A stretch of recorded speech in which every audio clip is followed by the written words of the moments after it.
SC వర్గీకరణపై నెలాఖరులోగా ordinance. DSC నుంచే అమలు. ఈనాడు. అమరావతి.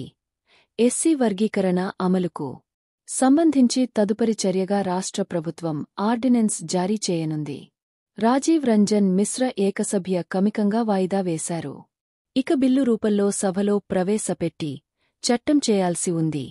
సభ నిరవధిక వాయిదా పడిన నేపథ్యంలో దానికి ఇప్పట్లో అవకాశం లేదు.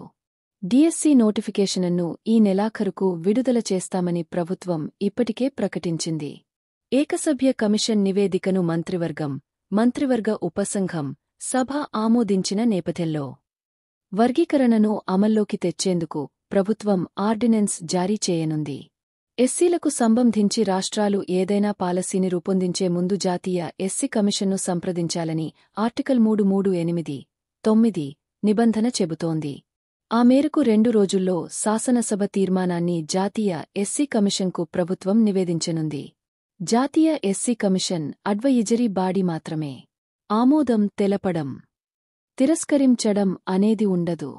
రాజ్యాంగాన్ని అనుసరిస్తూ సమాచారం కోసమే అక్కడికి పంపిస్తారు. ఎస్సీ వర్గీకరణ అమలు అంశాన్ని సుప్రీంకోర్టు రాష్ట్రాలకే అప్పగించింది.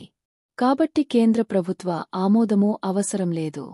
ఎస్సీ వర్గీకరణపై శాసనసభలో ముఖ్యమంత్రి చంద్రబాబు చేసిన ప్రకటనపై ఎస్సీ సామాజిక వర్గానికి చెందిన ప్రజాప్రతినిధులు గురువారం ధన్యవాదాలు తెలిపారు. సీఎంను కలిసి కృతజ్ఞతలు తెలిపారు. మంత్రులు వంగలపూడి అనిత, డోలా శ్రీబాలవీరాంజనేయస్వామి, ఎమ్మెల్యేలు నక్కా ఆనంద్బాబు, ఎంఎస్ రాజు, వర్ల కుమారరాజు తదితరులు ఉన్నారు.